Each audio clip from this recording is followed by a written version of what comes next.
Takao. President Gay, via Yatuya, Lizage, I say, oh, me amurai, and Padrio, I'm a part of my trade, well, on it was away. Alazaibo, that Gianna, we say you. Papa Mora, get you up when anywhere, Momba Sibole. Sibole. L'arrangeur parmi national, très trop fort. Puis à club, mais on va essayer de sauver des joueurs. À moi, ça y est.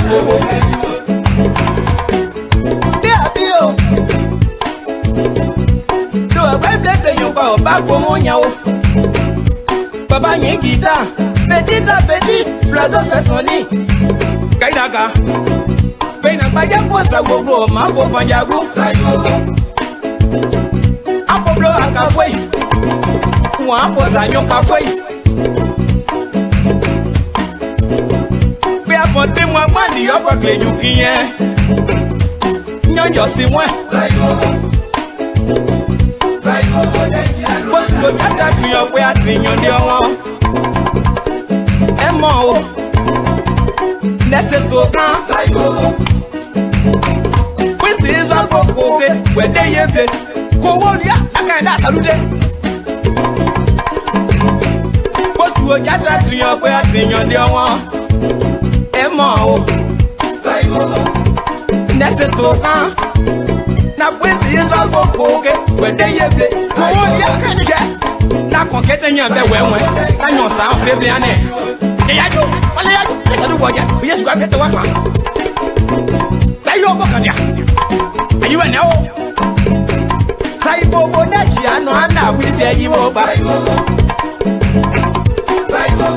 I want to your family. I need a boy. Yes, I'm going to buy the good way. Hey,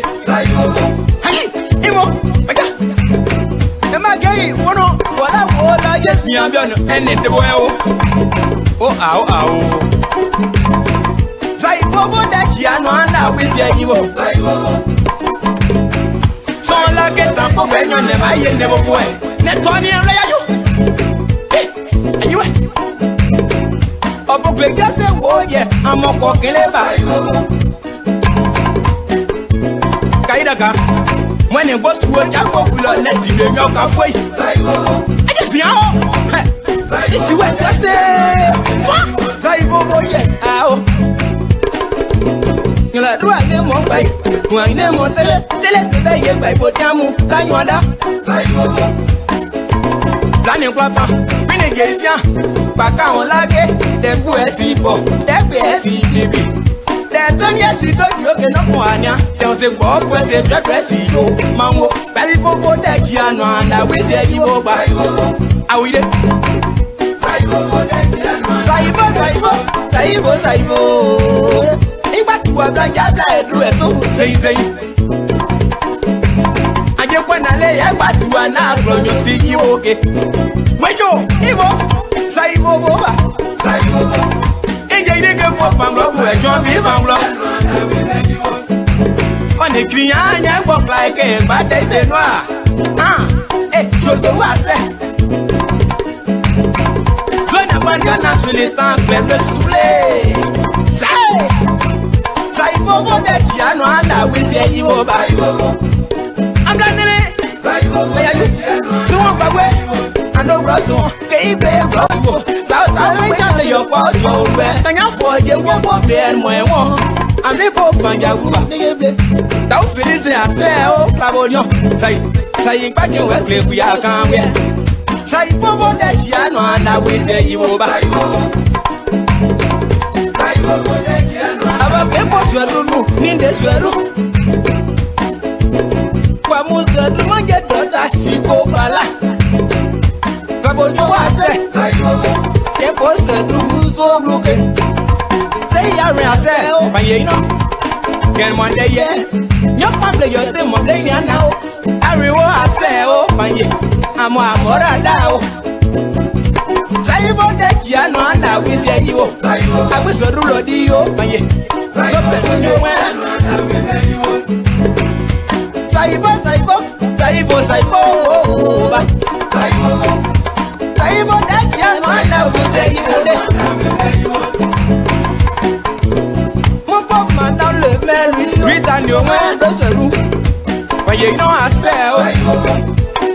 c'est maillot. That was the yassi also mobo. Panye. Amora junior la se.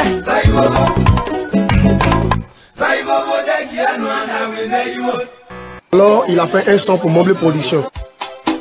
Arrangé Eric Glodé. Le don de Dieu pour la musique de l'Ouest. Je te détesterai jamais. Jamais, jamais, au grand jamais. Mobile Production. Abia dia au bois. Amounia grand. Moi, toi, Pierre.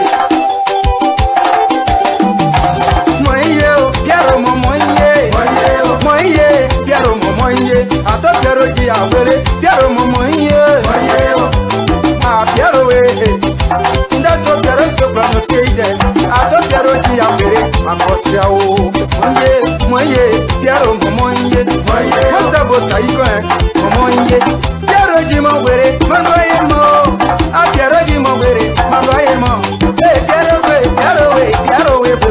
ha, di avere, Pierre moye,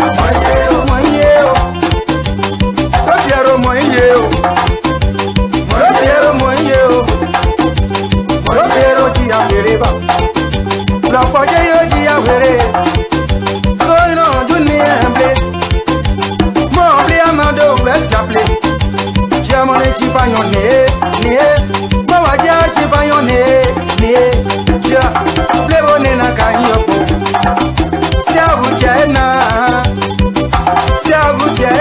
de kan yo de ko de se perdu de ya Pierre moye Pierre moye Pierre moye ogarba oyawesa moye jibla o piyon boba derwono ma moye ble Pierre we Pierre moye mon blé production Pierre mon blé production asa o clano ya o agelo mo lo koje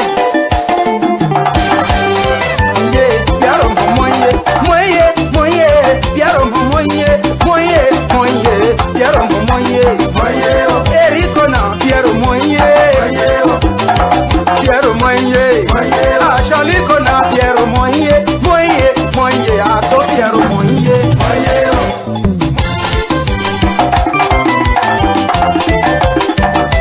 Die na pa yeble do Pierre die na pa yeble ah nie Pierre we Pierre we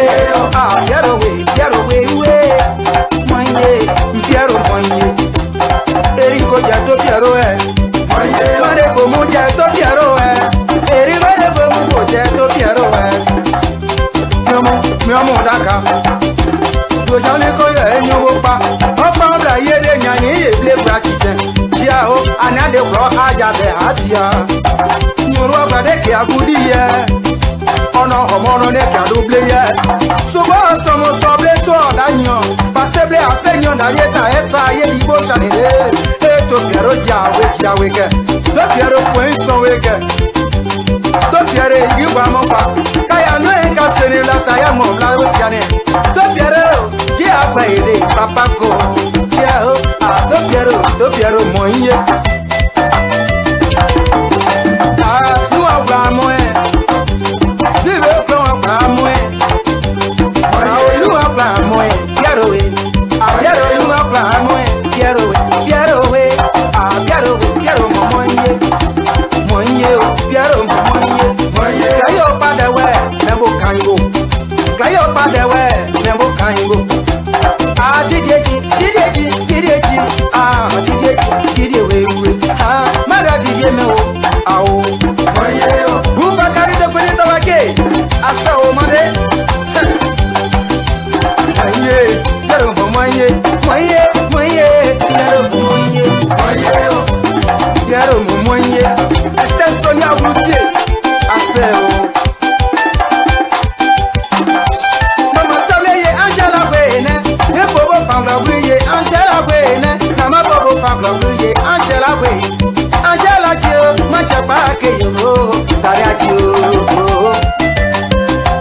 moye Angela moye ah mama mo kemla ya mama kemla de we you ah je se ma cheki mama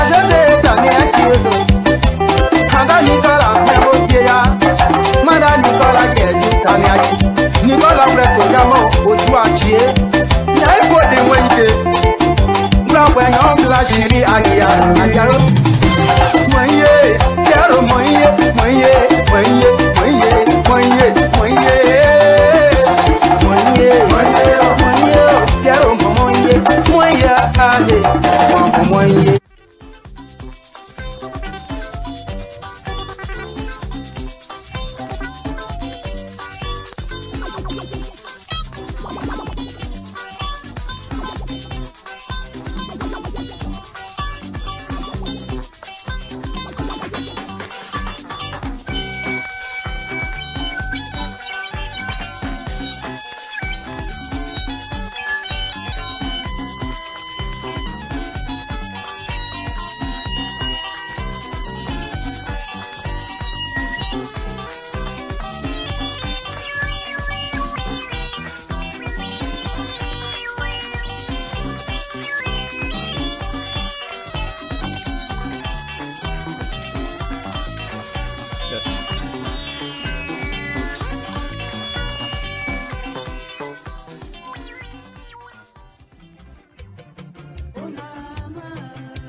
Yes.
Self-centered. That's what I'm talking about. Ah, yes.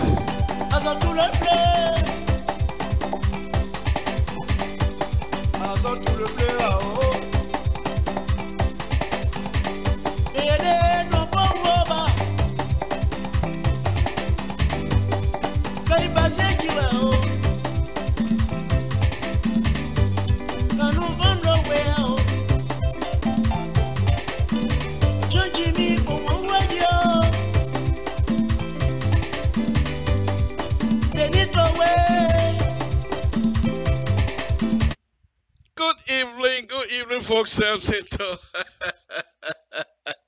This is what we do on a Friday after. Thank you. Welcome, one of you again. Joining us here making fool out of ourselves before you. We appreciate it because you're my brothers and sisters. Where else do you want me to go and make a fool out of myself? Go somewhere else, go to Nigeria. I bring it right here in my house, Liberia. Good evening, folks. On a very serious note, I want to welcome all of you. And I want to thank Mr. Francis Zionso, who was on earlier and trying to lay the groundwork of some of the stuff we're going to be discussing here tonight. Once again, welcome.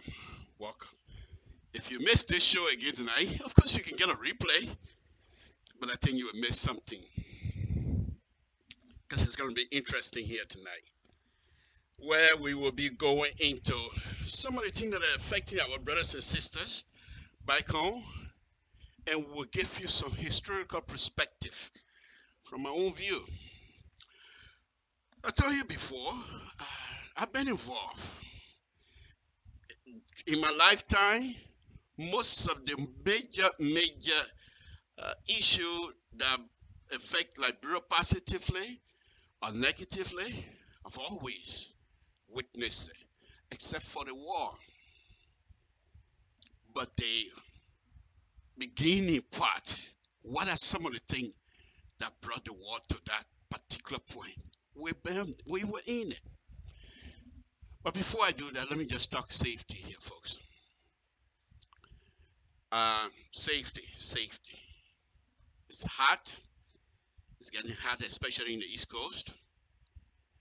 I don't know whether it's going to be rainy today or not. I didn't check the weather. But please be careful. Always have water with you. Because it's good to drink water to cool your, not just your thirst, but to cool your body down. Because the heat stroke and some of the heat diseases come about when the heat is high, when your body temperature goes up. I'm not a medical doctor. Don't hold me to that. I'm just telling you what I think. So drink some water and make sure the old folks that are around you, let them have enough water to drink. Okay? And those of you that have 2, 3, 4 old folks in the house, it'll be better sometime to go on some of your social site, your state social site. They offer classes, free classes for I call it CPR. Okay, where you go 1 Mississippi, 2 Mississippi, to bring the person back to life. These things you never know when you're gonna need them. I have a busy schedule tonight, so I'll make it short. Take care of your car at this time. I hope your antifreeze, your windshield wiper fluid, your windshield blade, wiper blade, all of those things are taken care of, including your tires and everything. So you're ready to go for the summer. Let me go on to the subject matter here tonight. Folks, I laugh. Because some of us have seen these things before. We're not quite strangers to these kinds of things that is happening. I predicted these things here, but you can go on LIBERIA Public Radio and start looking back from 2017 and so forth during the heat of the election. Okay, I mentioned some of these things, and I knew they were going to come back. Because in life, I told you before, in the countryside, in Total area, I don't know all over Grand Union, but I know about Total. The people have a saying, my old folks have a saying. When you're going on a farm and you're looking at a tree that is hollow and you're looking there to see what you're going to find, there's something in there also looking in you. Never fails. Things are getting a little bit, the temperature of our brothers and sisters in Liberia is getting a little bit higher. And those of us that have some sort of a perspective from a historical standpoint, we need to speak on these things. And everything that I'm going to be telling you, when I come out here, public, where people are watching me all over the world, people are going to be watching me later on. If I say something that is not true, then I'm not doing myself. I'm just being somebody big mouth. But everything that I'm going to be telling you, what I don't know, I will not say. What I do know and what have I witnessed. And I'm not the only person still alive that witnessed these kinds of stuff. Back in 1820s, no, I'm just kidding. Okay. So I'm not the only person. But let's go a little bit. Let's take this thing a little bit. I'll go and just make reference to today's situation. There was an article written by DODOO. I think 2 O's at the end. Okay. The person wrote an article. In that article, the person said the ambassador of the United States is asking President Weah to do all it's called the broad something where the president must take action to inhibit the corruption in Liberia. Because in that article, according to the article, the ambassador stated that if the corruption situation are not taken care of, the international investors might look at all kinds of situations and becomes a little bit concerned. This is coming from America, ambassador to Liberia from America. And most of us, we're here in the United States. I don't know how many Liberians that are in Soviet Union or that are in China and what have you. But I think if you compare the numbers of Liberians living here in the United States and Liberian in other part of the world, China, Australia, and things, I'm not too sure. I don't know the number. I don't know the statistic, but I would guess, I'm entitled to that, that there are more Liberians here in the United States than any other part of the world. I could be wrong. Don't hold me to it, but I'm guessing. With that assumption, I'm going to base my statement on there. Specifically to Dr. Weah, my president of the Republic of Liberia. He's a young man, very young.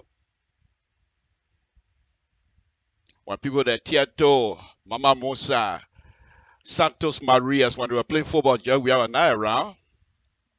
So he's a young man.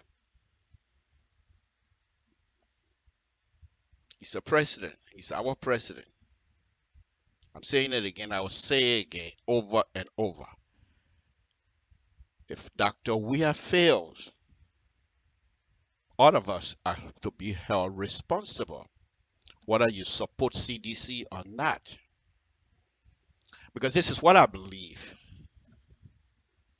If someone comes through on the electoral process, then being elected,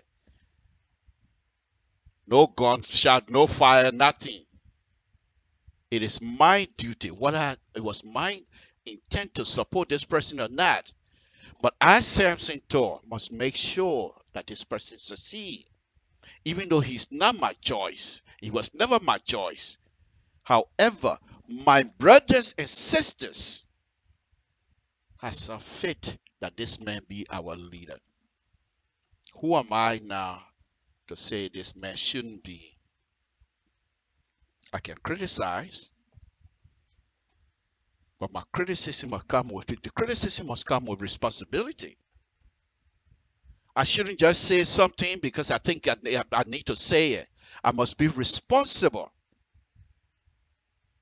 Because nowadays, the kinds of information distribution, information dissemination process is so fast nowadays.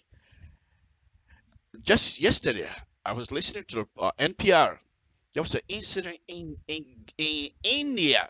And remember now, India is the world's most largest democracy. And people are putting fake news up, fake video. And it's affecting people in the countryside because everybody has cell phones. So they see the fake video, things they used to do. Like people sleep outside, they don't do that anymore. They're afraid. It will not take much to start that bad situation in our country. And do you truly believe that the international community is going to put whatever they're doing, put it aside and say, let's rush back to Liberia again? We got to be careful. We got to be careful. Because I told you the last time, these things don't end well.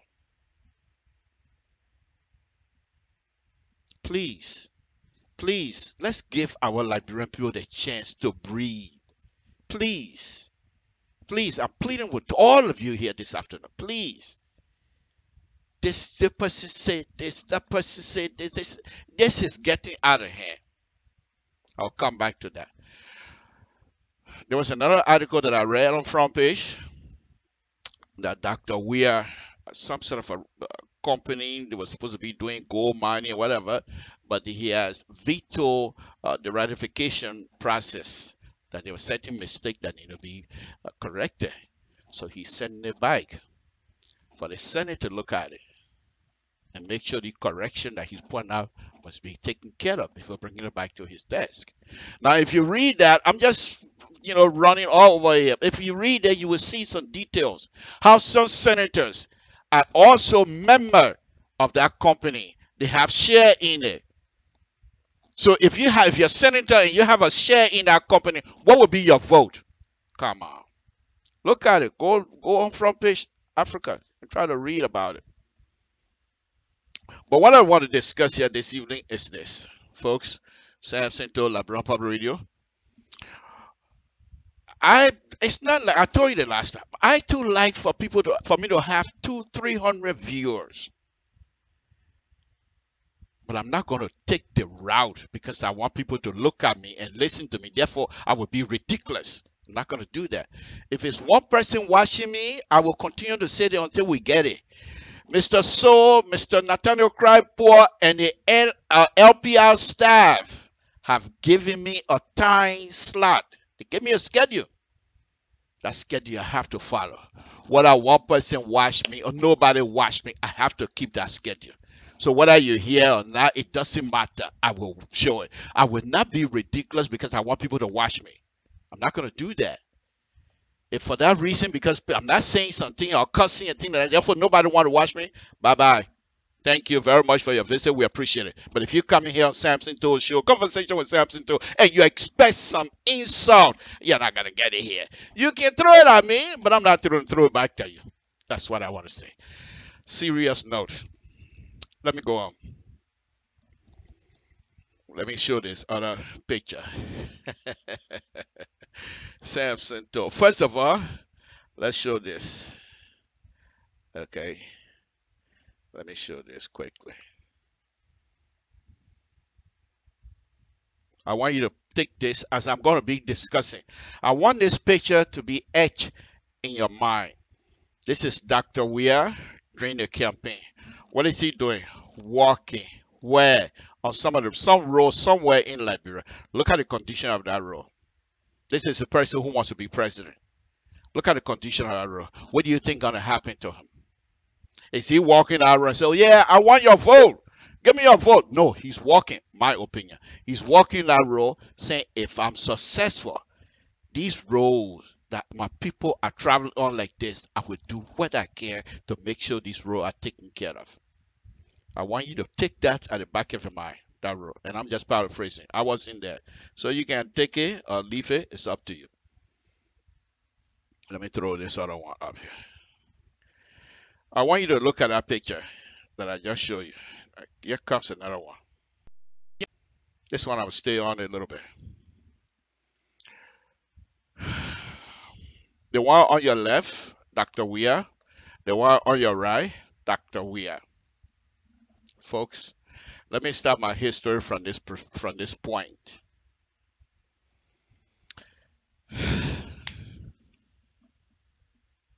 Liberian politics.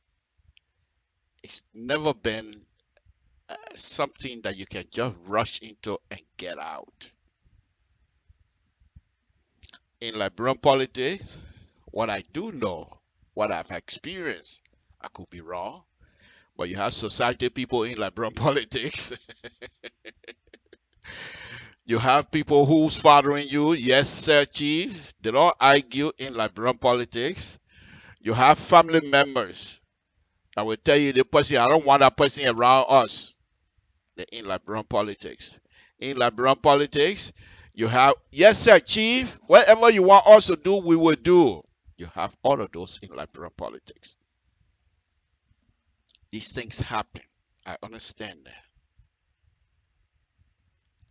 But let's look at this from just a historical standpoint this afternoon. When I was growing up in Total, I continue to bring this thing up. Total was the chiefdom seat. The parliament chief of Biaf chiefdom lives in Total. They have the chiefdom court in Total. In fact, my grandfather used to be parliament chief long time ago. Tutman at that time, in fact, when Tutman became president, newly he was parliament chief already. But when he was getting ready to retire, true story, people were urging him to ask one of his sons, the older son, the smarter one, to be the parliament chief. They were going to support him. He said, no, this platform, it is not Toll family platform. True story. So where did he go to get the next parliament chief? He went all the way to Bo. Bo. If you know a little bit if you're Grange there, Bo is way almost at the border between Grange and Grand Bassett. got somebody there from there, Sammy, to be Parliament chief in total. You think Sammy would have come from Bo and be Parliament chief in PI chiefdom without the support of Ometo? Is that possible? How many people do they have in Bo that will vote for Sammy and say Sammy will be Parliament chief? But because he convinced everybody in PI chiefdom that this is the man that I want, and Sammy became Parliament chief. True story. Ask anybody from our area, they will tell you. Anyway, after Sammy, Johnny Cry came in. And when Johnny Cry came in, some of us eyes started opening up. When my eye opened for me to see what was going on, I was in Zwedru for some time. To tell you the truth, I don't know how I got to Zwedru. Because I must have been very little when I went to Zwedru. I don't know how I got to Zwedru. The next thing I know, I was in Zwedru. Going to send from whatever high school, that high school they wear green and white uniform. I used to go there as elementary, Prima 1 or whatever they call it. I was there in Zwedru. Anyway, I came back into town. My eyes started opening.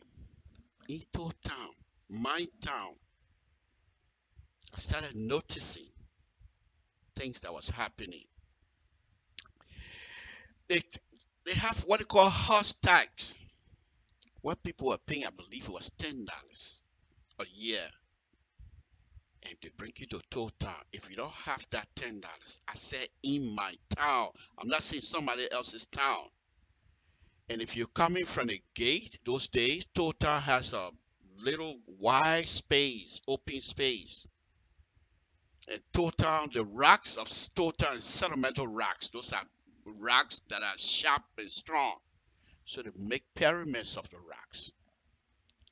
Put your hand, tie your hand behind your back, and you kneel down on the rock and look up to the sun until somebody can come and pay the $10 for you. In tow town, my town, my town. And other thing they used to do in tow town, they have these stakes, 2 stakes. I'm not making it up. It's my town. Why would I want to degrade my town? I love my town. But I'm just saying from a historical perspective, what that have to do with Dr. Weir and stuff, I'm getting there. Don't worry. I'll get there. The people collect the $10. If you don't have the $10, they put the stick on your foot, on the chain of your foot, and tie one side. People will be yelling into town until somebody will come and pay. What was going on? My mom, usually, no matter what type of year it is, she will always have $10. Because she used to say, I don't know who they will bring from my area. I don't want that kind of thing happening to any of my family members. And sometimes if she doesn't even know the person, she will pay the $10 in total. What the money was being collected for the Republic of Liberia. To we party. The school that was the elementary school that was built in 1952 in total is still there. To we party. The whole of BI Chiefdom, there was no high school. To we party.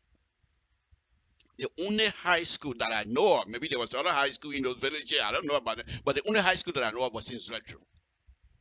So if you live in Town and you finish with the elementary school, you're going to have to go to Zwedru. You don't have mom and dad over there. How do you live in Zwedru? You have to find a way. And what I'm saying right now, it's not unique to Grand Jide or Town. I believe it's happening all over Liberia. Okay? So then you go to high school in Town. Well, what I saw in Town, my own behavior, and I will play the video here one day. When I went home the last time, I was so embarrassed of myself. I had to make a video of that, apologizing to everybody, including the dead professors, because I was bad. I will play that video, but that's not the subject matter here tonight. So what was going on in Town? Can you imagine going to Zwedru, where you don't have no mom and dad? You have to go to school. Crowd of boys. You're going to have to get in a fight. But you have to study. Over the weekend, you come home and take some rice in a sack, in a bag, little bag, one or two, whatever. You can take mom and dad can get, you take it with you. Where is the job in Zwetru that the young people got to work to go to high school? To we party, our people were suffering.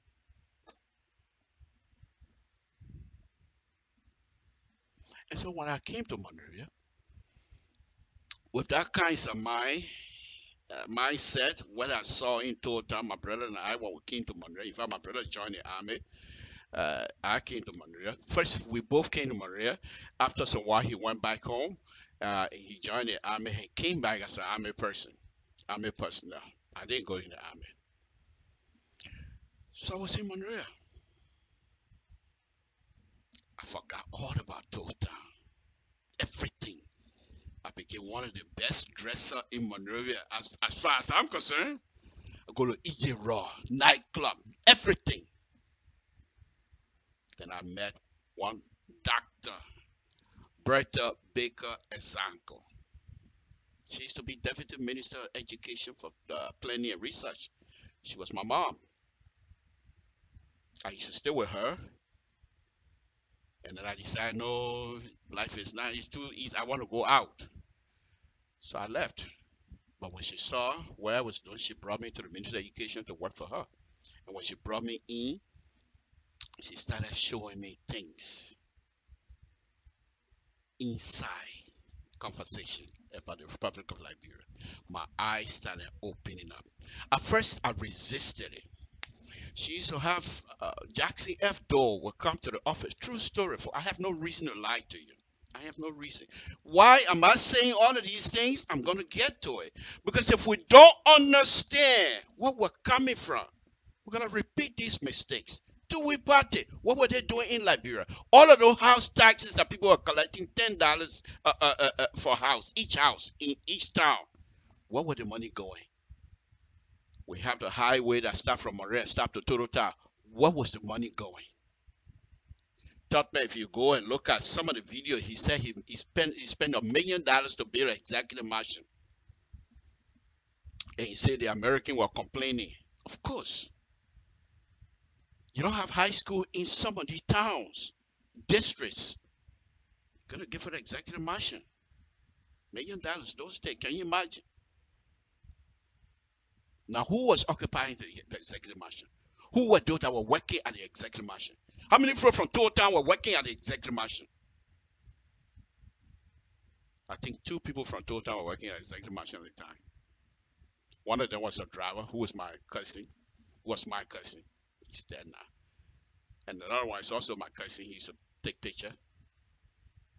Okay. But anyway, when I got in Monrovia, she started showing me things. So she would, Jackson F. Dole, the late Jackson F. Dole, would come to her office and she would call me in. Samson, this is Jackson F. Dole, highly educated. If you study hard and work hard in school, you could be like this. Yeah, man. The people that are real country people, man. She said, then the man would start speaking his dialect. I wasn't convinced. One time we have another guy at the Ministry of Education called Oliver Duncan. I don't know, most of you probably you know him. And he came to the office one time.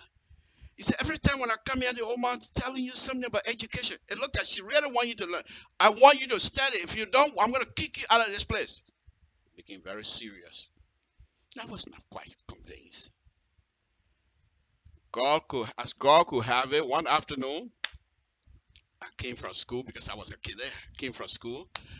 My first time meeting Dr. Bulley, Dr. Joyce Bulley. I met him because when he came from America, the first place he was working at Ministry of Education, working as a director downstairs. He and Oliver Gonga, they also used to work for Madam Ezanko. So they were down there on the 4th floor. So he came upstairs. The woman sent for him. So the woman called me in. Why Dr. Bulley was in the office? Said, Samson, said, this is a crime man with a PhD. The only PhD that I know in Monrovia at the time was trouble by her. What other PhD? I said, ma, they think I too much. What crime man besides Dr. Trouble by who other crime man will get PhD? Look how you looking at you. You even looking like crime man. So True story. Dr. Bole said, you know what, Fama? What? Oh, crap. Then he started speaking Crown to me. Crown man, PhD. This is too much. I left. I went home. True story.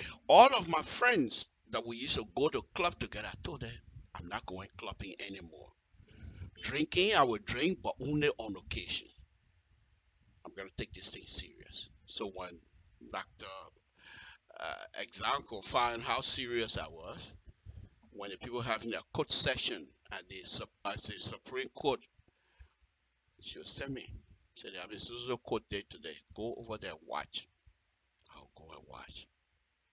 And then I started getting involved. I didn't attend LU, but I started following LU politics. And then I quickly realized when I was following LU politics, the house that I was living in on Camp Johnson Road, we have about 4 LU students. We have a police officer who also graduated from BWI.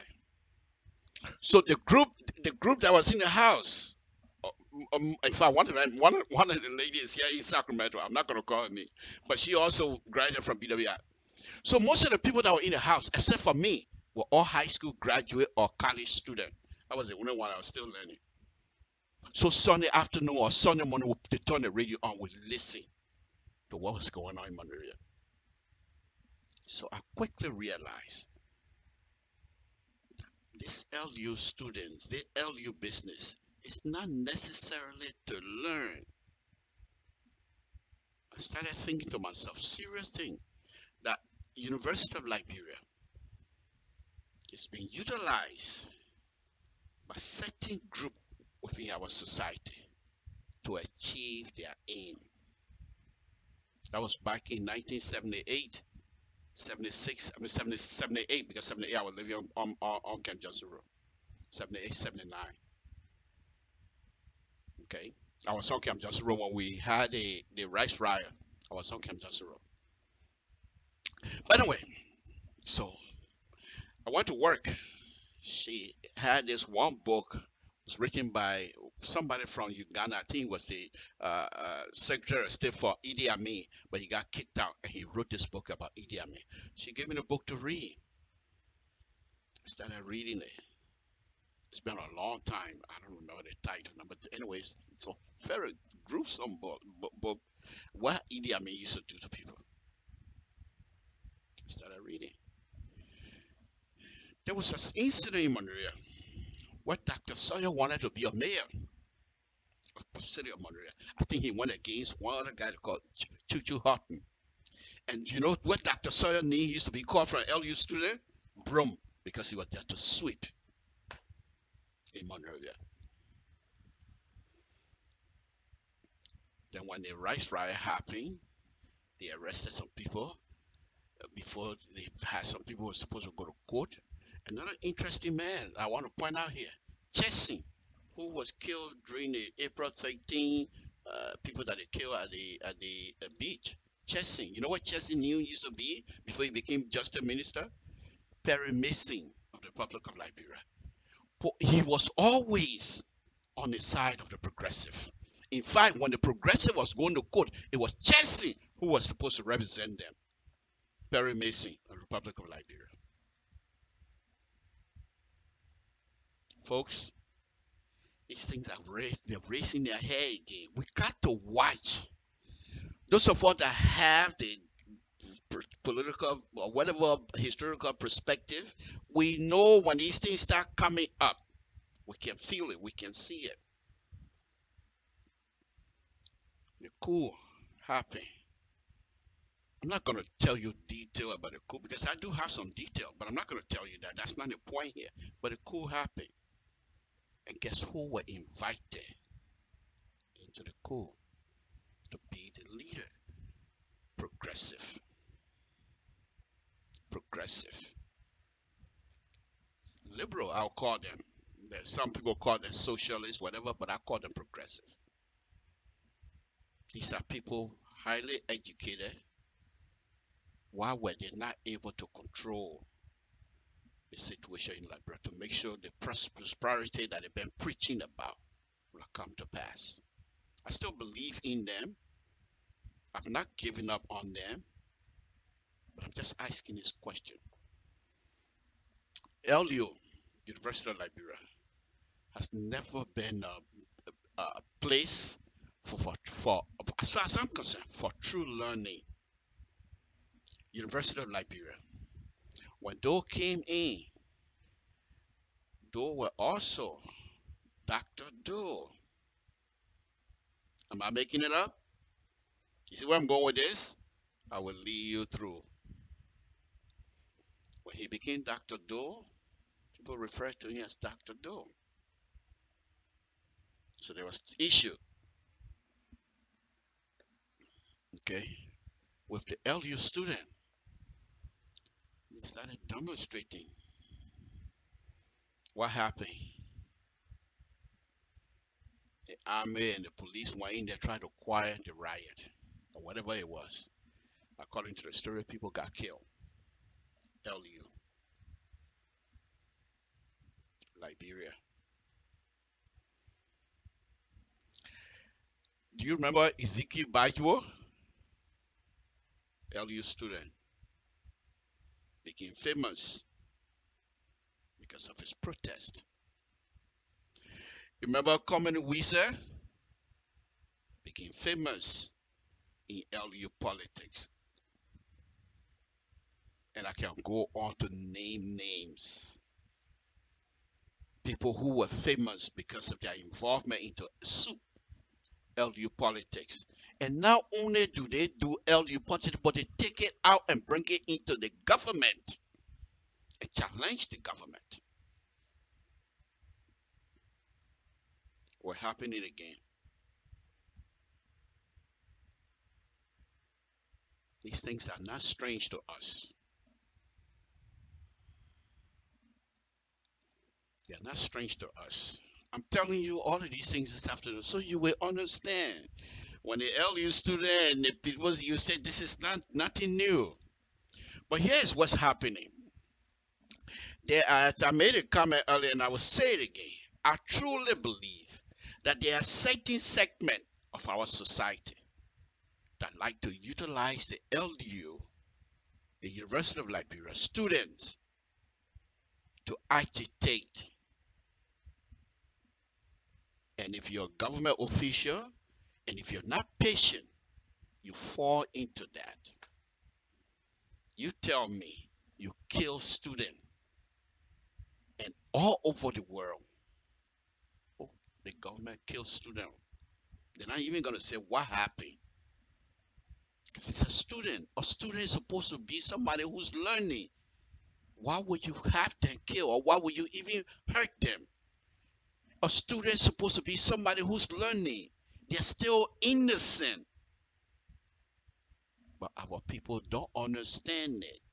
They think being a student activate give you the right to not only challenge, but to be vocal so much so that you will agitate, so that you will get something, something, stirred up something. I knew this thing was coming. But anyway, let me go back to Dr. Zango. So she showed me most of these things. The first time I met President Ellen Johnson Sirleaf when she was Minister of Finance, it's this other guy called Joseph Kotu from Nima County, Dr. Joseph Kotu.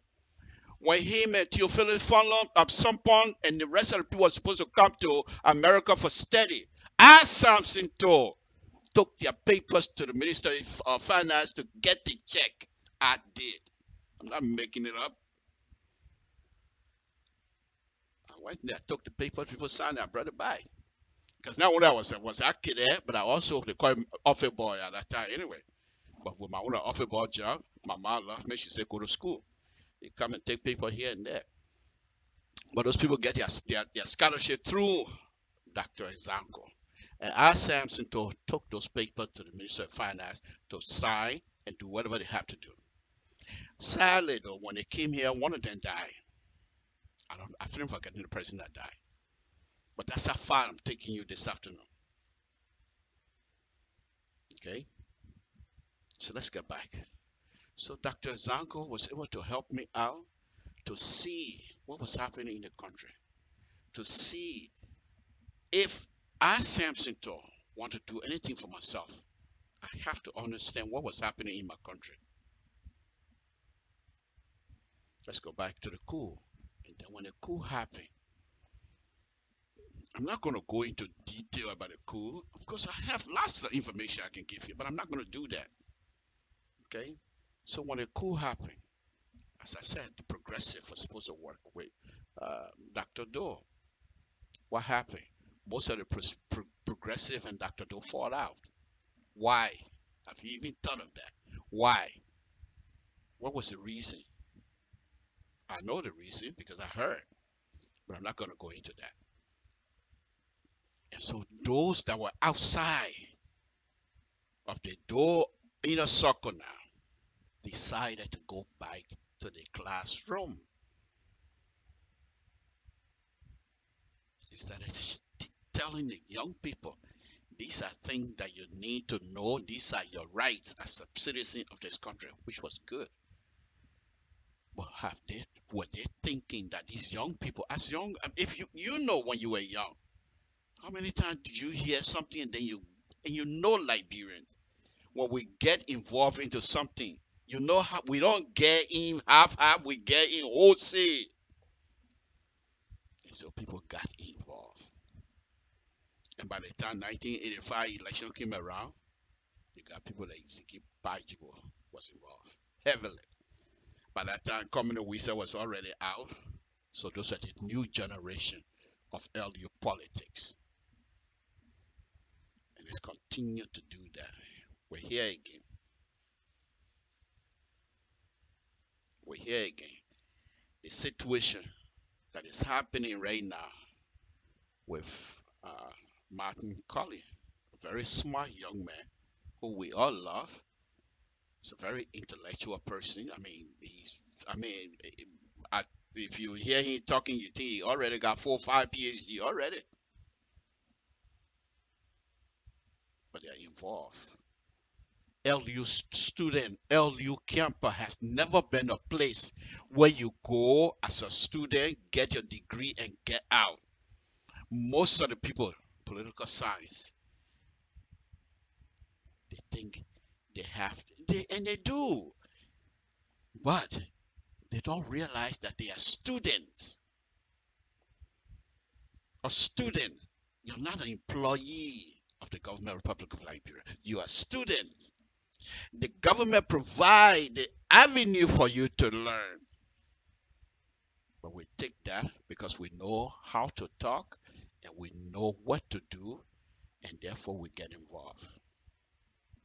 So I thought that I set this little historical background with LU student in Liberian politics. It ain't just start today, it's been going on for a very long time. Let's look at this recent incident. I was reading an article on front page.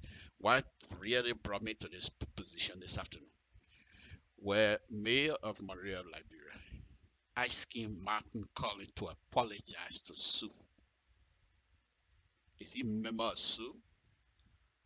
If Martin Colley violated the code of conduct of Sue, is he a member of Sue? Is he speaking on behalf of Sue? Who is he demanding apology from Martin Colley? Martin Colley said, I'm just paraphrasing, that Colley, what's his name? Jefferson Kojo gave the people some money. If he didn't do all his, I didn't get anybody money, but to demand an apology. Folks, Dr. Weir, I don't know whether you ever attended LU before, but don't let LU politics bring your government to the knees. It's not impossible. It's not impossible. There's a video that's going around now on Facebook, on social media, about Prince Johnson slapping Grady Allison's wife. What was he talking about? What was the reason he was saying? He was saying that Grady Addison sent army people An LU camper to kill student. People have always used LU for their own political gain. I don't know when we're going to realize that. I don't know when we're going to come to that point to say, yes, this is no more. This is an institution for people to learn. This is not an institution to incubate political activities. If you want to do that, go find your own political party. Not on our campus. When would these young people stand up to say that? How many times have you heard in your lifetime, how many times have LU been closed? The campus itself by the government. Many times. Because government feel that they're agitating. And so they don't want to deal with it, they close it down.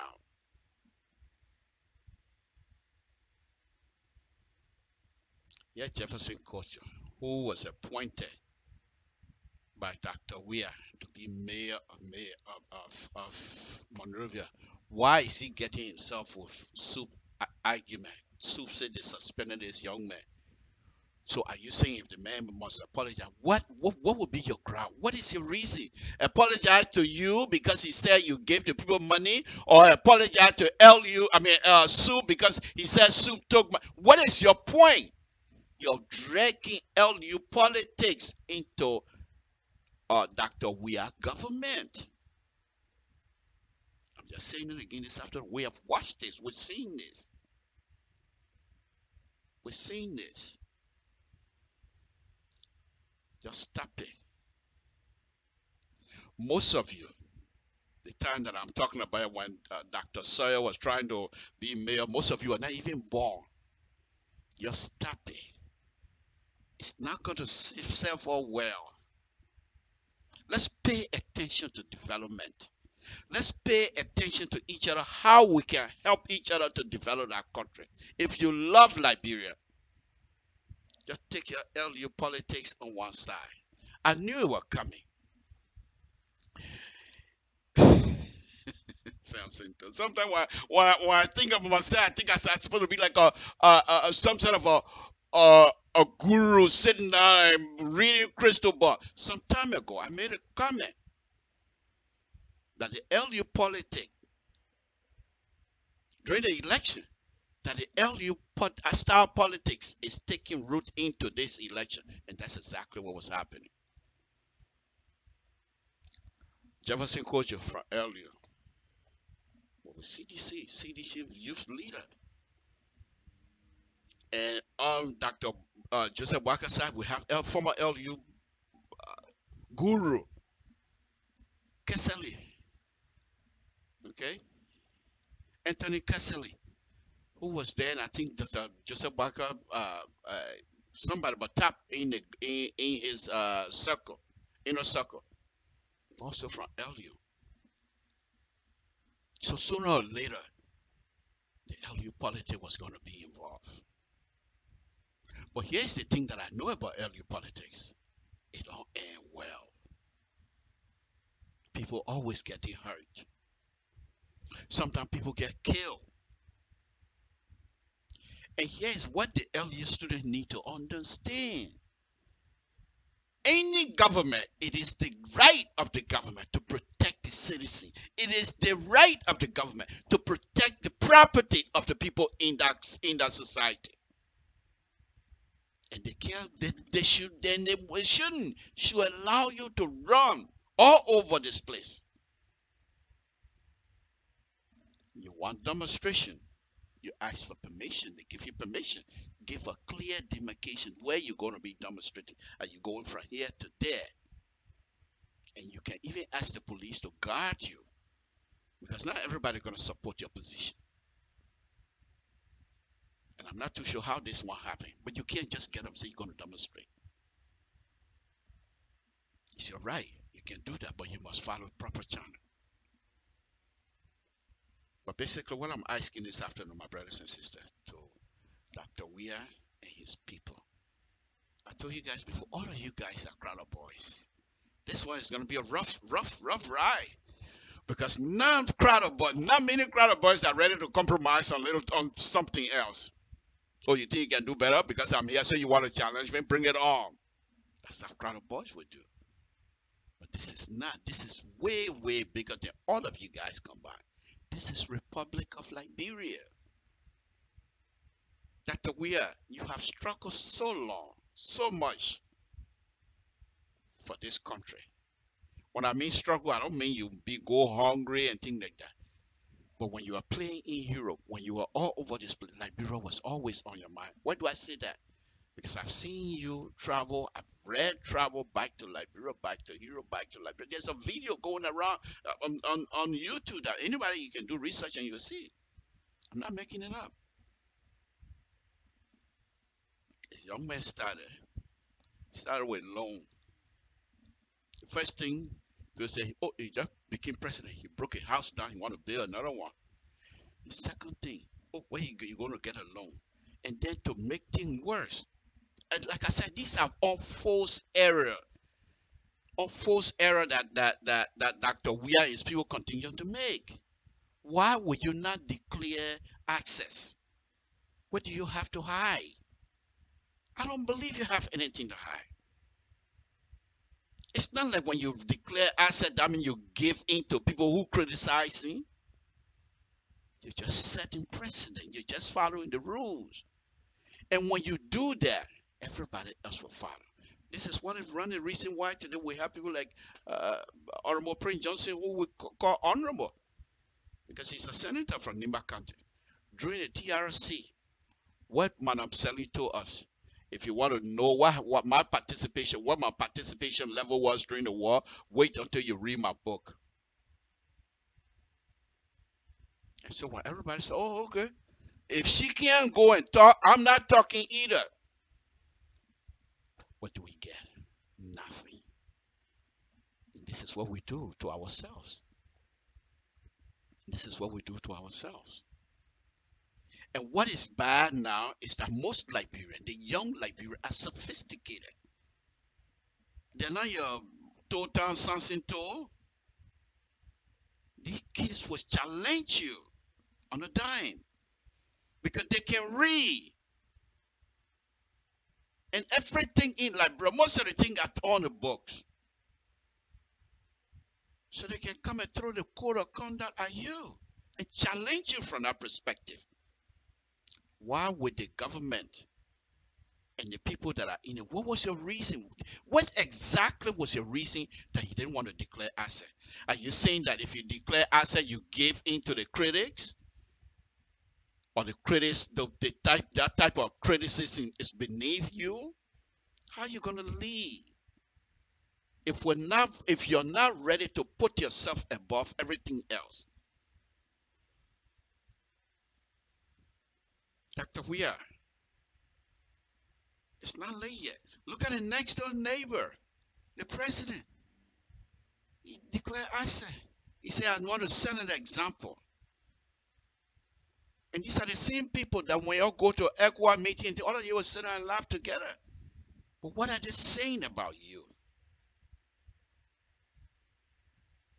Are you afraid to say if you declare asset, people will say, oh, he got plenty of money. Oh, he ain't got money. What business? They would talk anyway. People say you broke.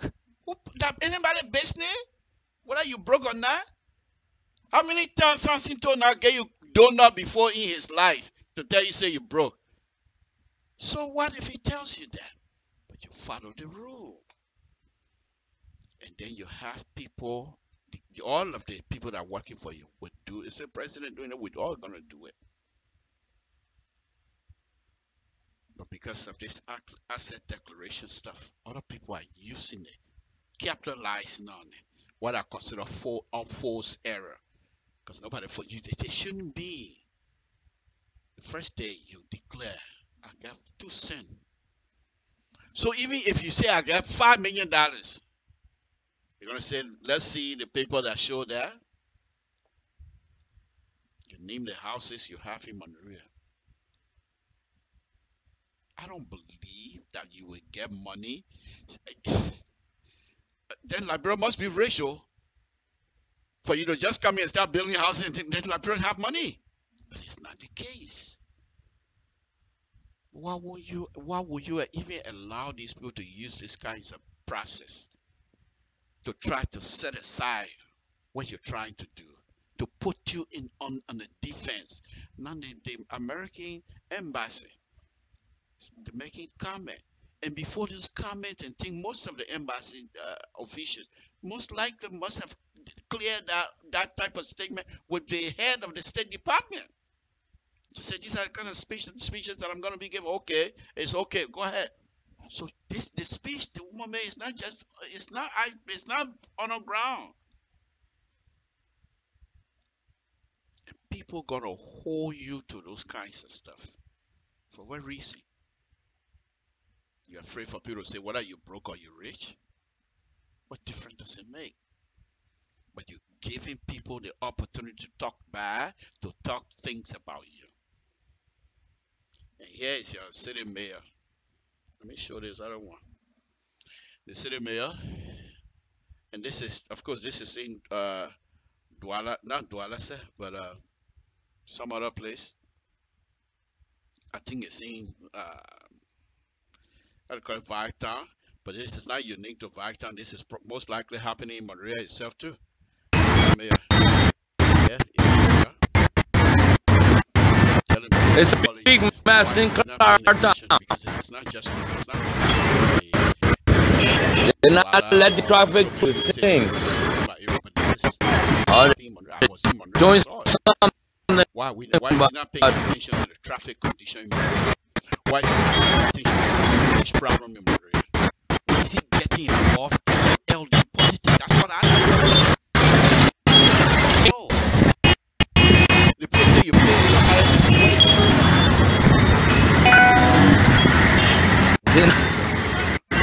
Past that junction over there, they're not letting anybody through. And so now you got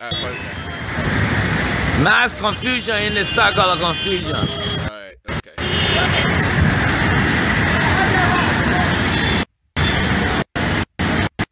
Okay. Let me put this back. I apologize for the noise because I thought I cleared the noise off of that. But anyway, you have seen this video before. So why are we wasting our time on things that are not necessary? Okay. So those are the kinds of things that I want the government to pay attention to. Things that are not necessary. Leave it with people that sounds into them who got big mouth, who want to talk. Let them talk. You carry on the process of building our country because some of us believe in you. Some of us believe that you can make it. Let me make this point clear. I don't want job. So nobody comes say, oh, the man looking for a job. I'm not looking for a job. First thing, if they even say come and work, they don't have the money to pay me. How much I'm making here? They ain't got that kind of money to pay me. So in order for my wife to say, yeah, go, she will know that I'm sacrificing. So I don't think she's ready for that yet anyway. So let's forget that. But I'm being truthful. And the main thing here that I want people to get tonight is this. Dr. Weir, let LU students, if they want to demonstrate, let them demonstrate. Make sure that those who give them permit, that they specify certain things, certain rules based on the Constitution or based on the ordinance, based on the law of the city. If they violate that, they face the consequence. That's fine. But to send people on campus, to send people to police or even army, to send people. Look what happened in West Point. That Brimley is on Madam Salif record for life. Where that young man was shot, according to them, was by accident. But why would you even take guns to a volatile situation anyway? You don't want those kinds of things to happen to you. Look what happened to your own CDC headquarters. I believe it was 2011. People got killed. Those kinds of things, CDC still remember. Why would you now, your government, want to do the same thing? I mean, this is just not how it's supposed to be. You were elected to change things. I'm not saying that you should allow people to run you over. It is your responsibility to protect me as citizen of the Republic of Liberia. If anybody is trying to damage my property, I depend on you to protect me. But that protection must come with responsibility. Here in the United States, you go demonstrate without permission, and they will not even let you demonstrate. You go demonstrate with permission and try to get out of the area they designated for you, you go into jail.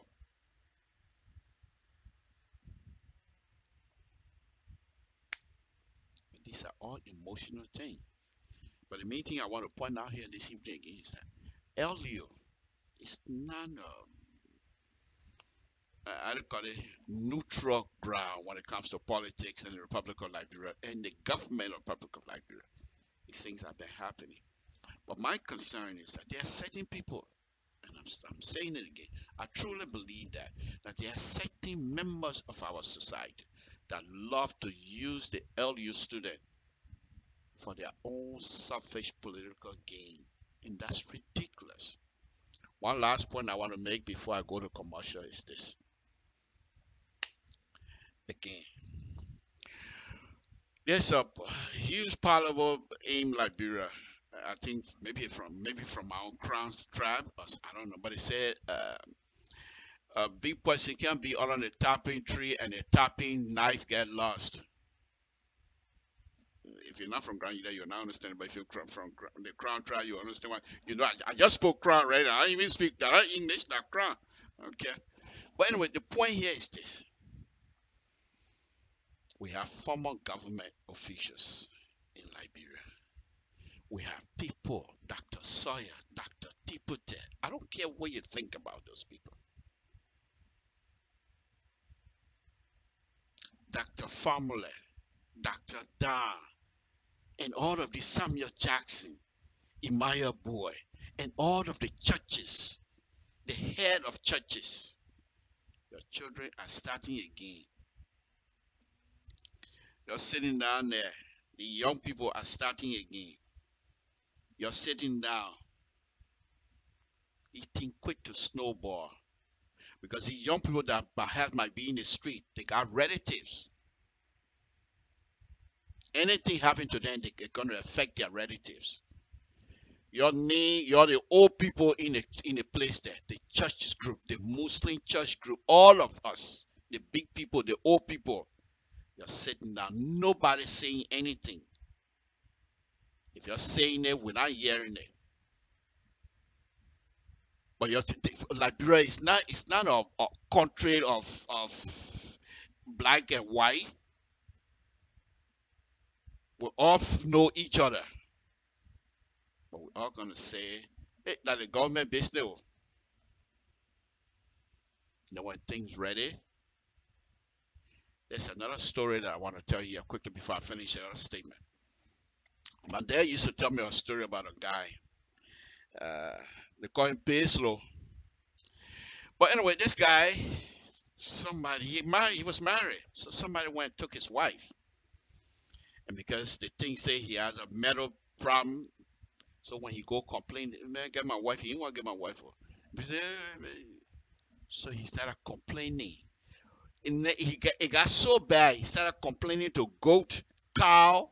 He said, goat, I'm telling you, tell that man to get my wife. When I'm ready, when the people are ready to settle the case, that you will be the first they will kill. You'll kill goat. Cow, you're tall, you're not talking. And when he went to the houses, the back on the houses, they have thatch. That's it. So he started telling all the houses, you better tell the man to get my wife. When I'm ready, that you'll be the first people that will catch on fire. He used to complain. Nobody listened. When the time came for him, when he got ready, burn it down, killing goat and cows. The people grab him, taking down water sap, tie rock around his neck. This is a story now. Throw in the water. By the time the people start singing, coming, he's singing, meeting them. They couldn't make it with him. It's the same thing here. Dr. Weir and his people were fully elected. We accepted the result. We respected the result. the result was accepted by all of us. People are challenging him. Rightfully though, I'm not saying the challenge shouldn't happen, but the process is getting hard again. You better call all of our brothers and sisters. You have a forum where these young people will be able to sit down with Dr. Weir and question and see and let Dr. Weir listen to them. Why are they so vocal? What was the reason? What exactly are they trying to get? We don't do that. The more we keep things within ourselves, we're pushing ourselves again. And so I will take this time this afternoon to talk about this, because I'm hoping that the old people in Liberia, the church's leaders, the Muslim leaders, the council of elders, the chiefs, your staff there, yes sir, business. You sit down. These are young people. They have the energy. They have the strength. They are not like some of us. I can't even organize my own kids in the house here. And when you think about it, these young people are sophisticated. They are burning inside with desires. They'll try and find avenue for these young people to come and meet Dr. Weir. Dr. Weir, you yourself, you are organizer. Here's the thing that you did. Some of us admire it because I don't agree with most of CDC policy and things, but I admire you guys. For 12 years, 12 consecutive years, you were able to hold people together, Dr. Weir. You were able, not that you are making medicine, but people admire you and respect you. For 12 years, you were able to have opposition. No election year, you still have CDC. Election year, you still have CDC. Some of us are jealous of you. Because all of these politicians, they can only become a heavy politician during the election, after election. But not with you. Not with you and your group. So you have that ability to bring people together. Dr. Weir, please do all you can to have your mark be put on Liberia, just like you did with soccer. You have the ability. People will follow you the way you relate to people. I told you, I said it last time. There are other people in your government that are there because they want job. And most of the time, perhaps they're not going to be truthful with you. So you have to get out of that bubble and talk to people. The Martin Colley, people suspending him right now, so now he's famous. He's always been famous as far as I'm concerned, because when a young man writes and you read his writing, you can truly enjoy yourself. Those of us that like to read, when you read his writing, you enjoy. Talk to him. Talk to them, the student. What exactly they're talking about when they're saying that you're not paying attention to the plight of the Liberian people? What are they talking about? Are they talking about just the exchange rates? And you tell them what you're doing to mitigate that exchange rate issue. Because I know you're doing something. You're not just sleeping every day and say, I say, you're working. Tell them they don't know. And things they don't know and you don't tell them, they will improvise.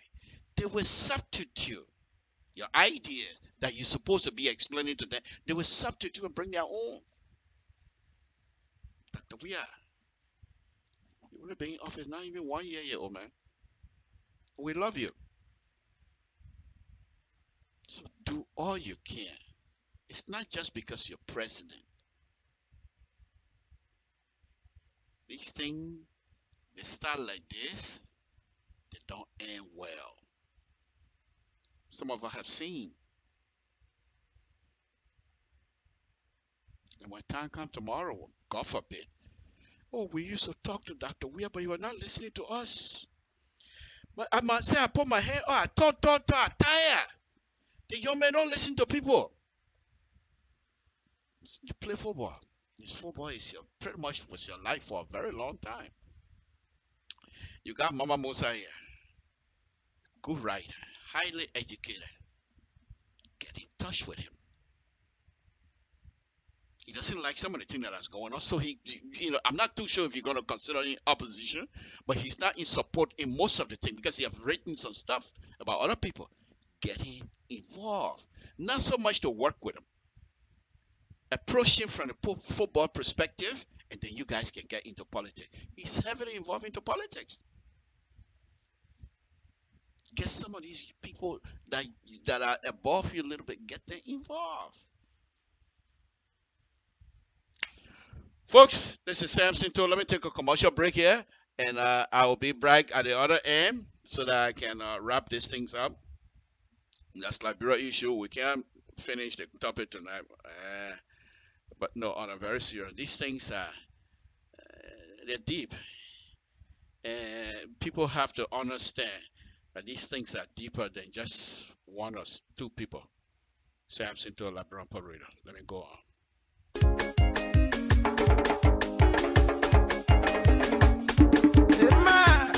Everybody get our own hero. Down to the police. Let's go to AP Johnson. Mr. Bashira. Down to Ali. What's that? Tamaruma. Down to all star. Welcome to all the managers. Tamahiro. Tamahiro. Tamahiro. Tamahiro. Tamahiro. Yes, Tamahiro. I'm a hero, yes, I'm a hero. I'm a hero, yes, I'm a hero. I'm a hero, yes, I'm a hero. Some people got a hero to make them marry. Some people got a hero to make you. Your hero is your hero. My hero is my hero. My hero. Now my hero, now my hero, yes, now my hero, now my hero, yes, now my hero, now my hero, yes, now my hero, now my hero, yes, now my hero. Yes, they go to the show. What about your way? You got that money, you did. Now we say go. See your best.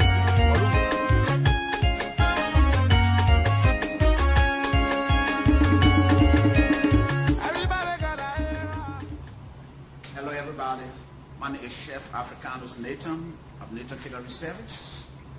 We are a full service catering team. We offer varieties of menus and services to fit your budget. Our services include wedding anniversary, wedding reception, birthday, graduation, corporate event, baby shower, holiday event, open house, family reunion, and many more. We cater not just in Jacksonville, Florida, but we've been in a lot of states in America to cater. We even went as far as Canada to cater. Our catering service is equipped, as you can see, we can handle any events. So if you are planning your next event, please allow Nature Catering Service to serve you. Remember, our customer satisfaction is guaranteed. And if it has to be catered, it has to be Nature Catering. Contact us in America at 904-414-0402. As we plan to open in Liberia very soon, you can contact us in Liberia right now at 088-6877-503. We love what we do, we cherish what we do, and believe me, you will love us when you give us a chance to cater to your next event. So let's start planning your event to make your day a beautiful one. Thank you. You have a wonderful day. Oh God, you know, Jaira is Jaira. Some people are to make a market. Some people are to be up and down in the street. Some people are to get a sign of it. I got my hair, it's music. I say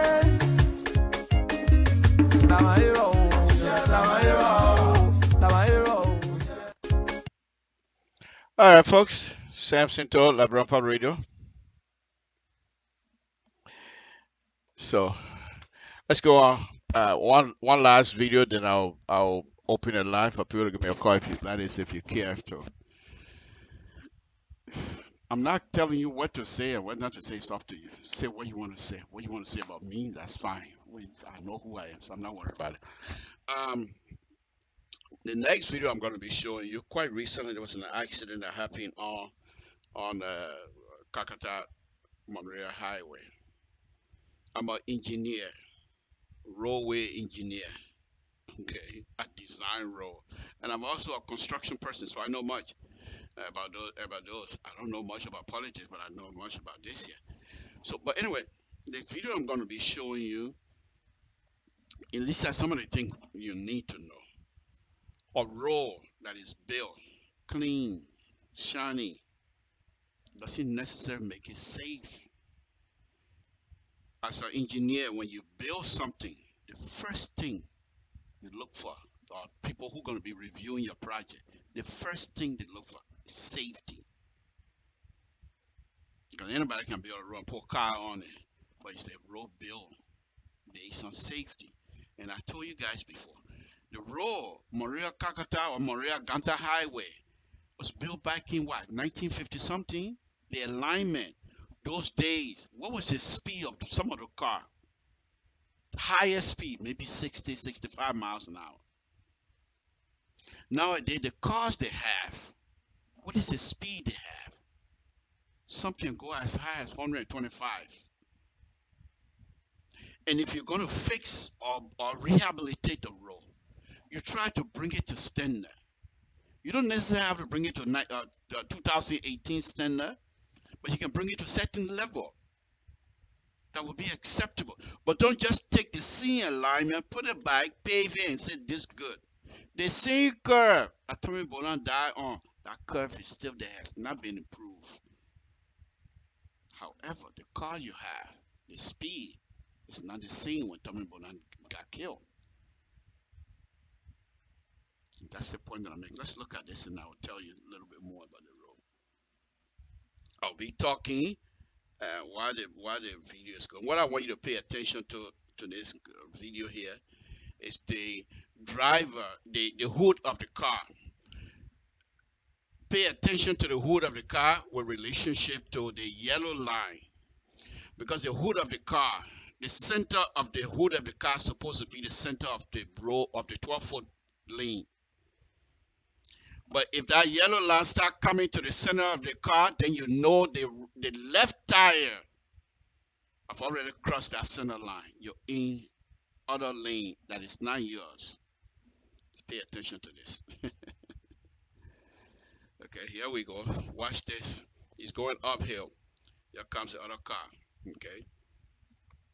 I'm not too sure if it's starting correctly. Yes. Okay. Now watch this. Watch the center line. See how it's coming straight. That means he's I don't even have to tell you. You see right there? That car is already halfway into the other lane. Accident. Now watch the other cars. They're going to pass by each other. See how close that other car is, because he can't make the curves either. These roads are not safe. I don't know what you're doing now. Look at it again. I don't know what you're going to do. No shoulder. Look at it. The shoulder they have over there is not even, it might be about 4-foot shoulder. You know what's the weight of the car? The parking straw. When you go to the shopping center, the parking straw. Okay? It's most of the minimum they give you, maybe 9 foot. The lane of the highway is 12 foot. You need at least 4 to 6 foot shoulder. Can you tell me that shoulder, if somebody's car breaks down, can he park on that shoulder without being half into the lane? Road is not safe. Just thought I'd point that out. Okay? This is Sam Sinto, LIBERIA Radio. Let me go back to my stuff here. So I'm going to be opening line. This is Sam Sinto. I'm going to be opening the line. Those of you that want to call and make a comment, you do so. If not, we're gonna move on. I will try to come on tomorrow morning. I've always said that I'll come on Saturday morning, but sometimes it's very difficult to do. Uh,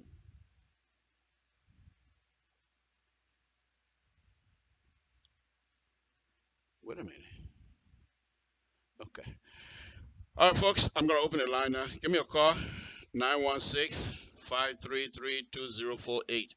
Call me. Let's hear what you have to say. If not, I'm only going to be here for 5 minutes. I'll be out of here. It's Friday afternoon. I, too, going to have to do what I have to do. So, what I'm saying here this afternoon before you give me a call, I'm not putting people down. I'm just telling you, LU, University of Liberia, has never been a place that is far removed from the Liberian proper politics of the Liberian government and whatever. Most people try to get prominence through LU. And these things, in fact, to make it worse, go down the line. 3 or 4 years ago, we heard GW Gibson student were in the street demonstrating, and some of them got hurt. GW Gibson, I believe it's high school now. And people, not only that, you have company will come to Liberia. Now, who will want to come to invest in that country if you have these kinds of turmoil? And that's the reason why I'm appealing to Dr. Weir to make sure this thing doesn't get righteous any more than what it is. Give me a call. I'll be here 3 more minutes. If I don't hear from you, let's see.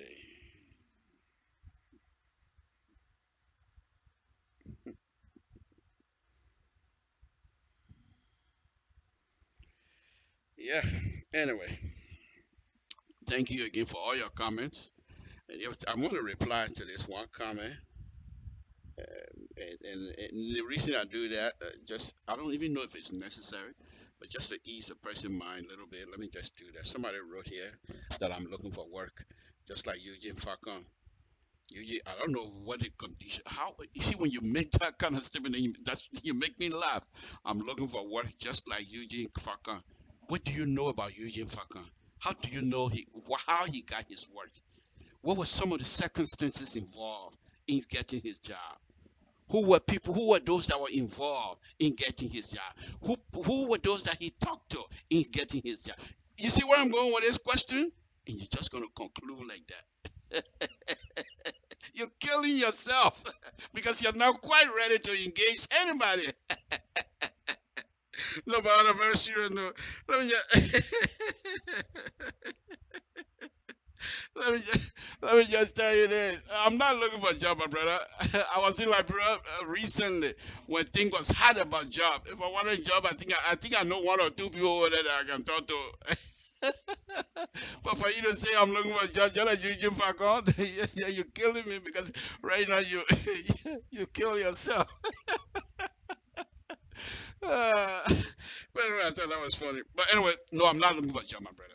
I do these things. I'm certified. My kids are here. If I leave from the studio right now, the first person I'm gonna call will call my 9-year-old and say, "Give me water to drink." What more you want in life? If you can call your kids to give you water to drink. I sit down here. As soon as I get on the stadium right now, I'll call my son. I said, "Give me water to drink." And if he being high, yeah, because sometimes there's a thing here about the water drinking business. When I say, "Give me water to drink," he want me to pay him $2 a month. So we have the agreement. Every time he give me water, I'll give him $2 a month. So this older sister who's teaching him, I'm paying her $20 a month for teaching. But that's also include giving me water. See, if I'm paying people to give me water to drink, then you expect me to go to Liberia? Ah, biggie, I'm a fan player to sit down, man.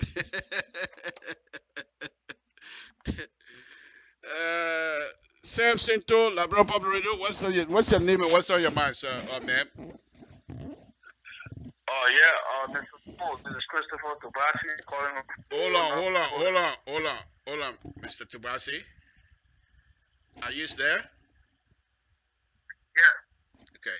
I really don't want to have conversation with you. So please, can I just go ahead and wait for other people? That's a little bit harsh, but Yes, that's just you. yes. If you don't want Yeah, me to speak. I think you know the reason why. So let us don't try to rehash that. Let us get out of it until I can feel that your character, No, your true character that I no, know, no, no, will come through. Mr. Toll, you and myself don't have an issue, and I don't know what you're talking about. Maybe you can let me know. Then I don't have anything to say. I can. Okay. You can All always right. get my side. Okay. See, this is public knowledge now. I told you that I said the last time that if you call me, I'll make it publish. You went on Facebook and called Ellie Ugly Wiki. When was the last time that you were able to be a god to make human being? Why would you call somebody else's home ugly? What that have to do with the person stealing your money? Oh, okay. Now I see why.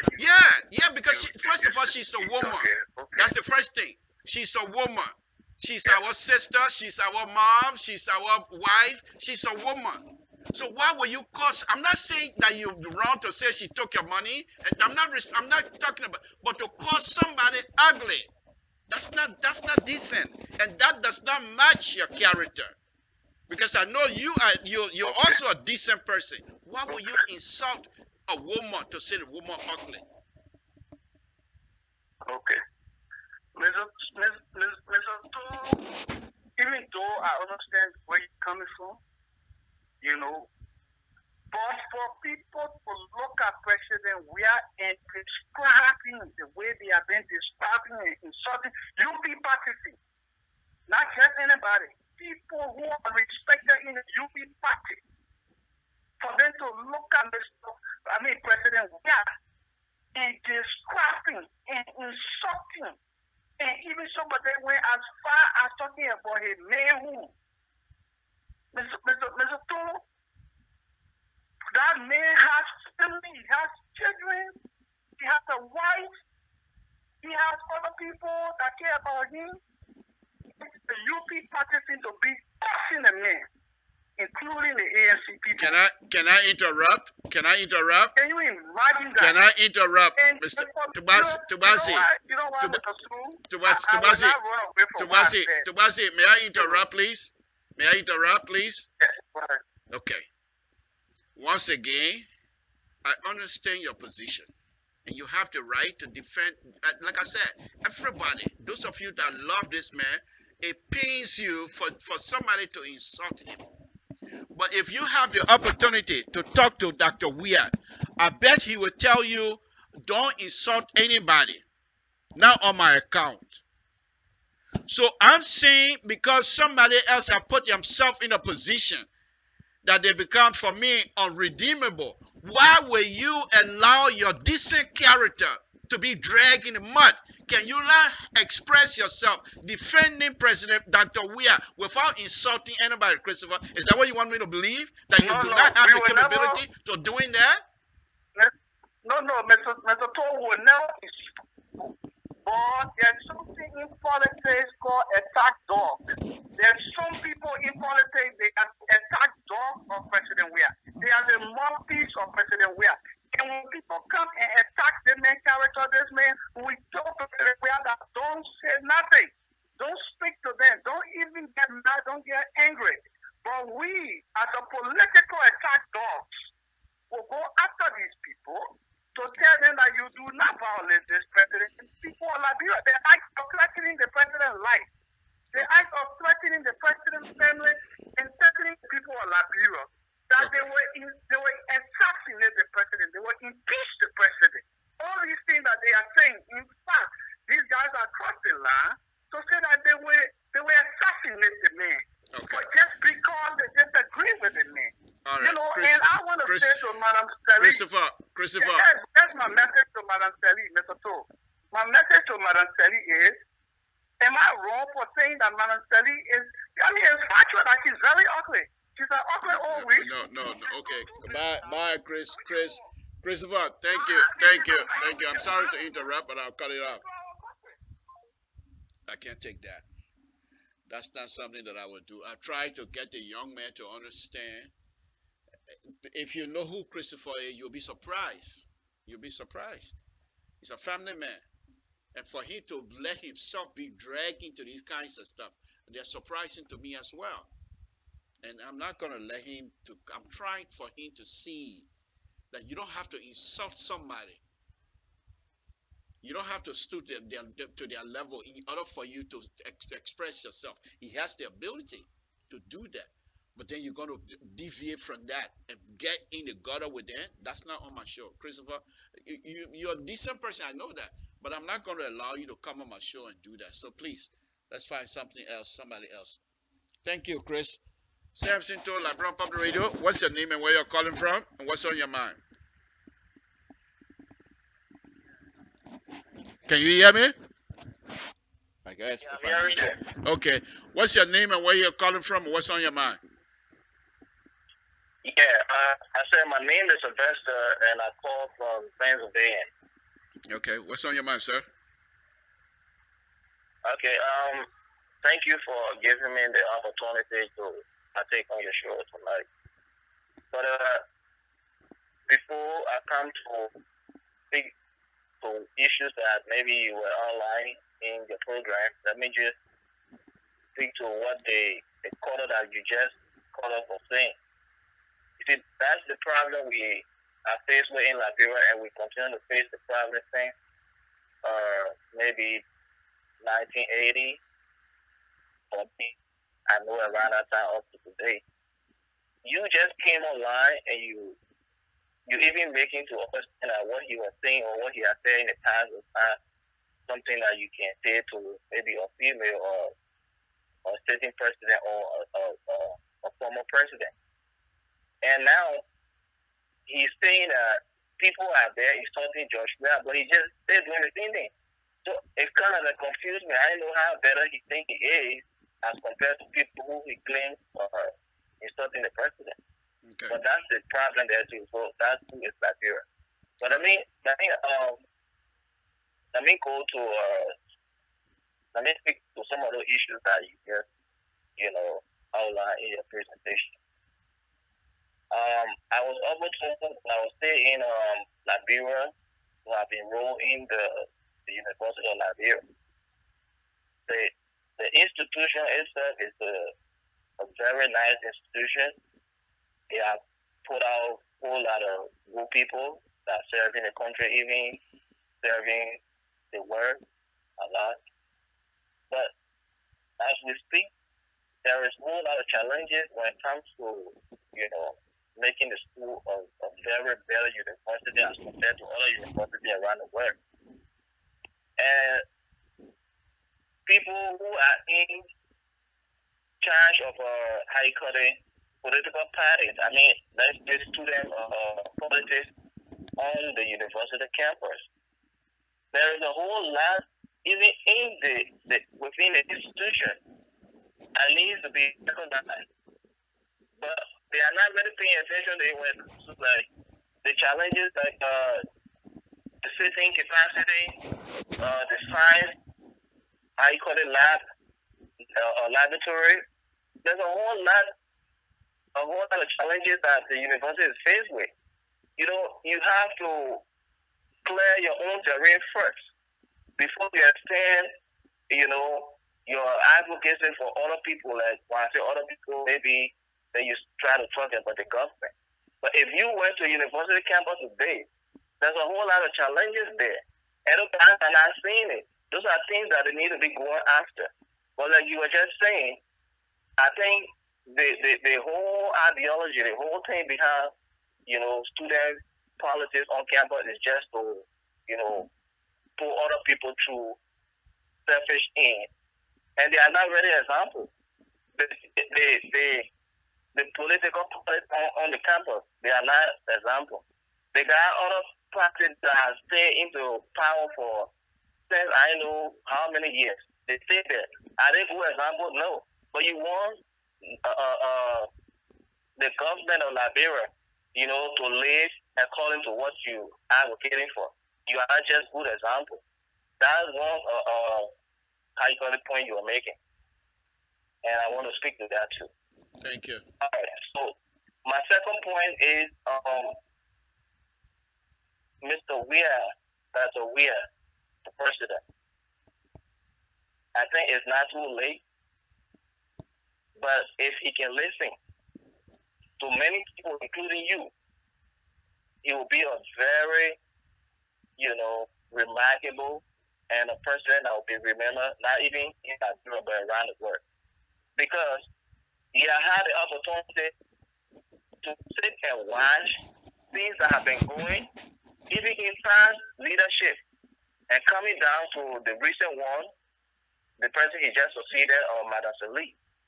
Everything that has been going wrong, he has been able to see them from the outside.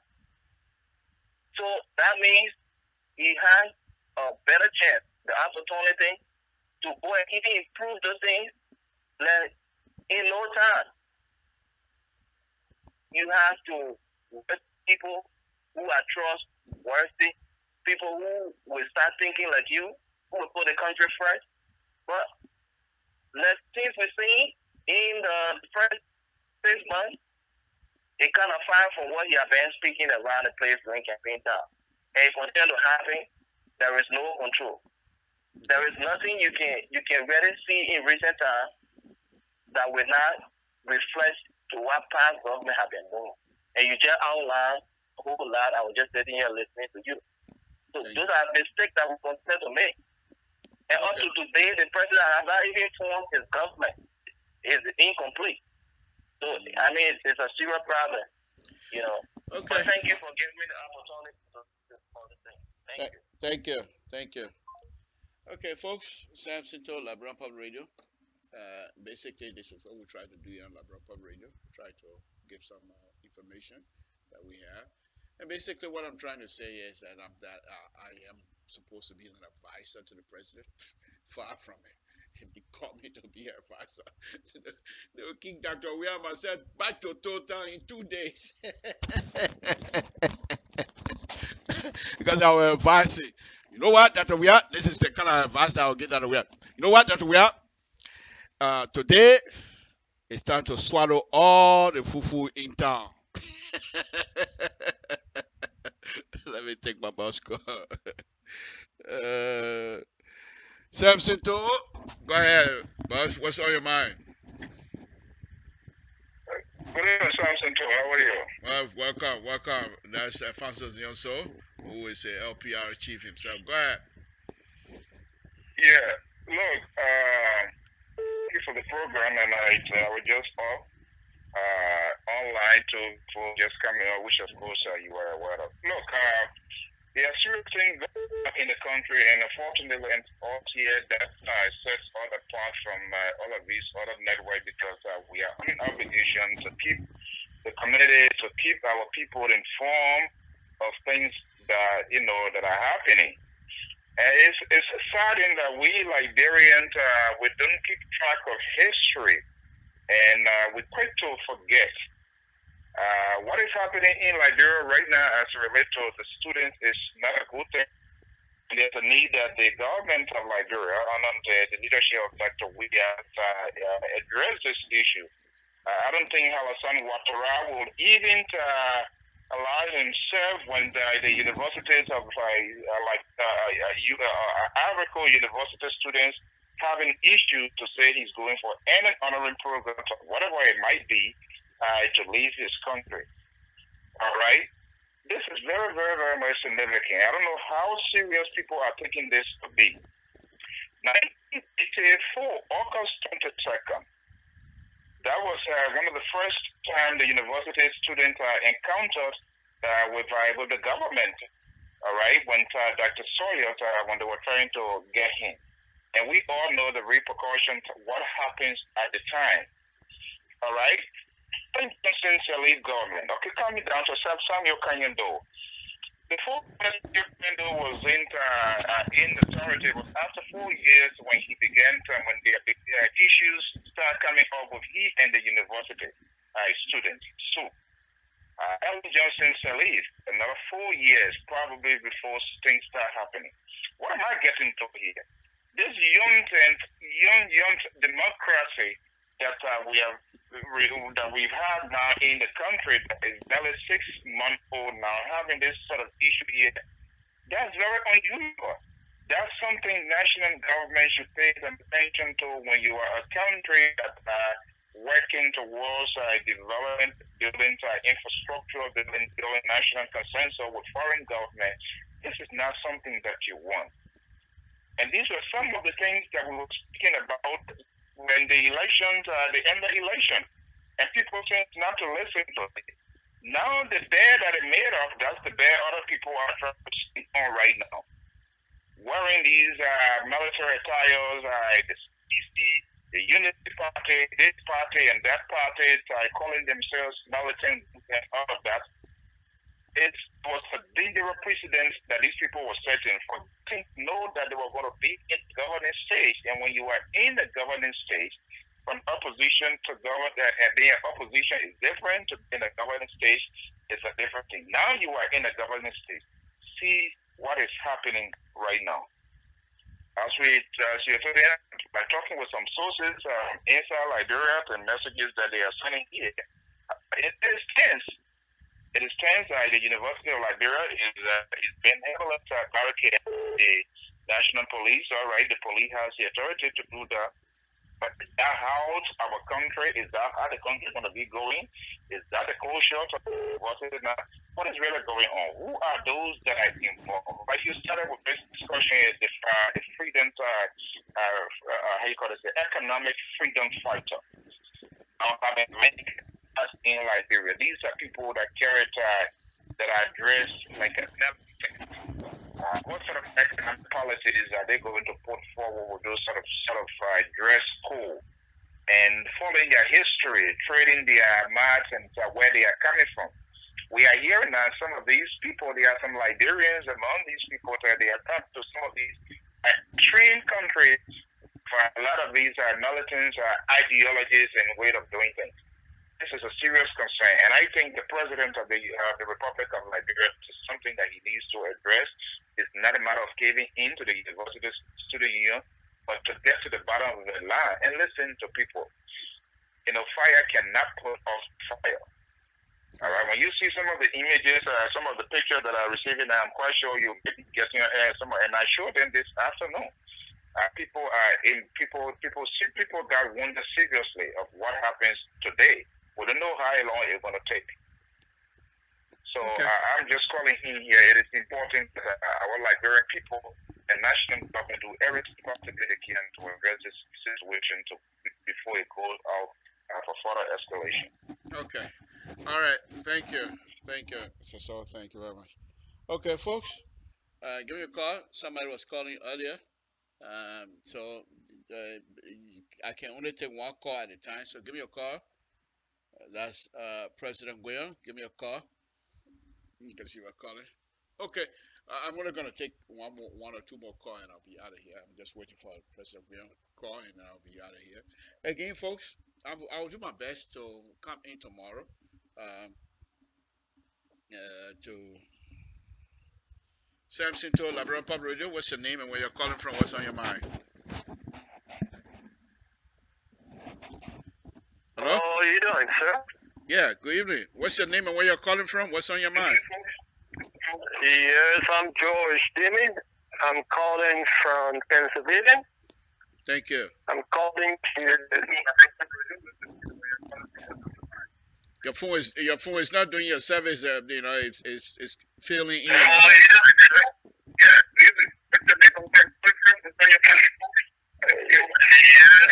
My brother.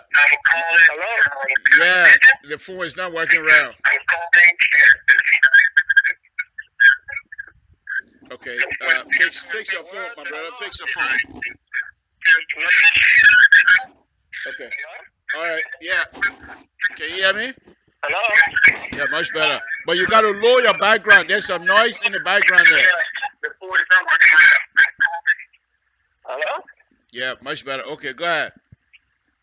Okay, thank you so much for the program and all of what you are trying to do to create awareness on the status of things in our country. Are you getting me? I am. I'm listening. Go ahead. Yes, I just heard you trying to make a comment on the current situation with the student unification party at the University of Liberia regarding the rioting and what is really happening right now.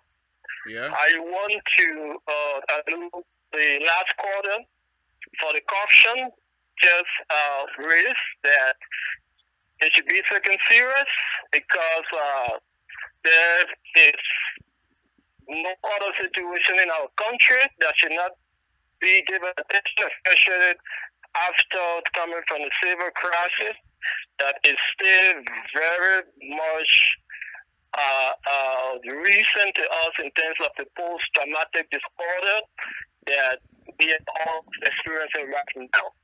I remember when the civil crisis started in 1989, most of us overlooked that and advised to President Dole, making to understand that there was nothing serious to really pay attention to. And here we are today that Liberia was able to be plunged into 14 years of civil crisis. That even up to present, we are not able to unite ourselves as a nation.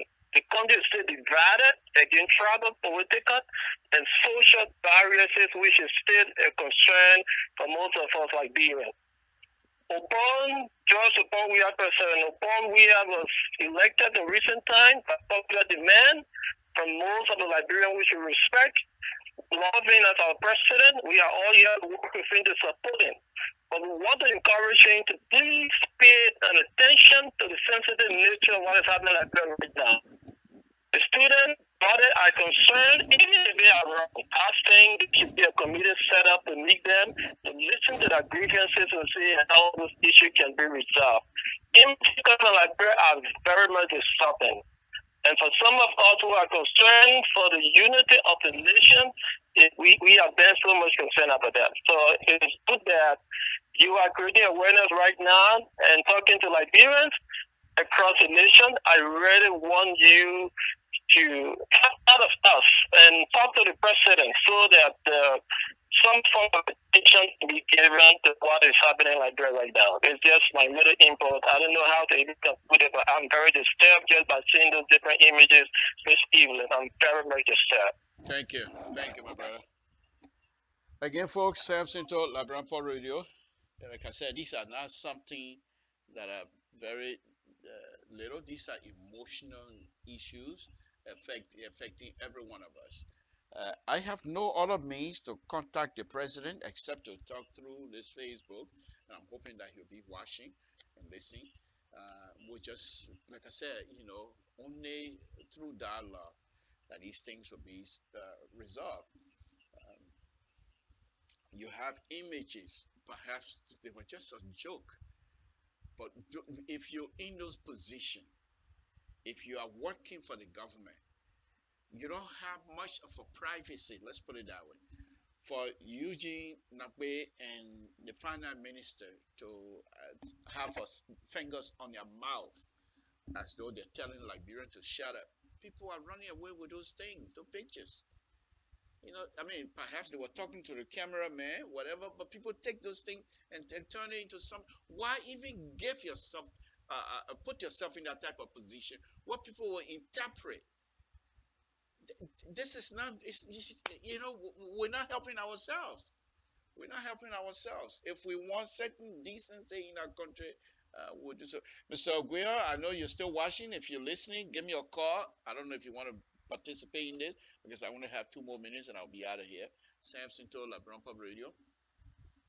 So I'm getting ready to get off. So perhaps President William, maybe he doesn't have anything else. Okay, President William, thank you for listening, and we appreciate it. Let me do this one more time here for myself, my Friday afternoon, so I can get off. Mama Jolioba.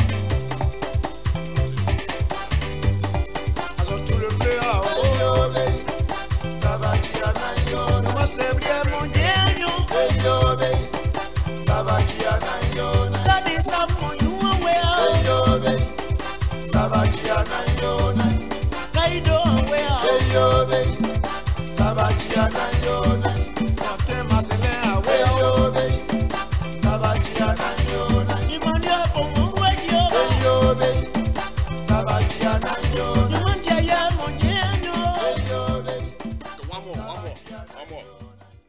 One more, then I'll get up.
Okay, folks, Samson told La Grandpa Marina, I want to thank all of you for listening and tuning in tonight. It's been a wonderful afternoon. We'll say good night to all of you. Let's do it tomorrow morning. I hope you tune in.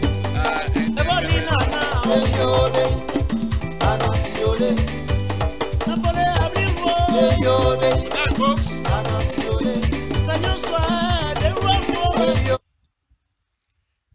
What? What happened?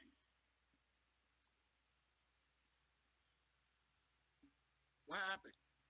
What?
mon amant.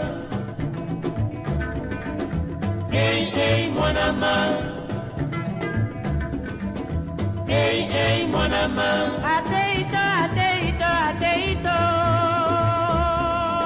Nalukio na kati ya Kinshasa mobimba mama e. Nabandi na foire fikine. Nakoti na sine paladume, nakoti na raki. Nakoti na sine palace, nakoti na Bellevue. Naleki na tipeka e, nakoti na 1, 2, 3. Ateito mon amour. Hey, mon amant, maman, mon amant. Hey, mon amant. Zame aneito, nalingi o mama aneito. Hey, mon amant. Mama aneito, naponi o mama aneito. Hey, mon amant. Janine amelo, nalingi o mama amelo. Hey, mon amant. Elongi na yo ekati me monte manga na kolela. Hey, mon amant. Loposo na yo esilisinga mayelenga na kolela. Hey, mon amant. Zame aneito, nalingi o mama aneito. Hey, mon amant. Zame aneito, naponi o mama aneito. Hey, mon amant. Janine amelo, nalingi o mama aneito. Hey, mon amant.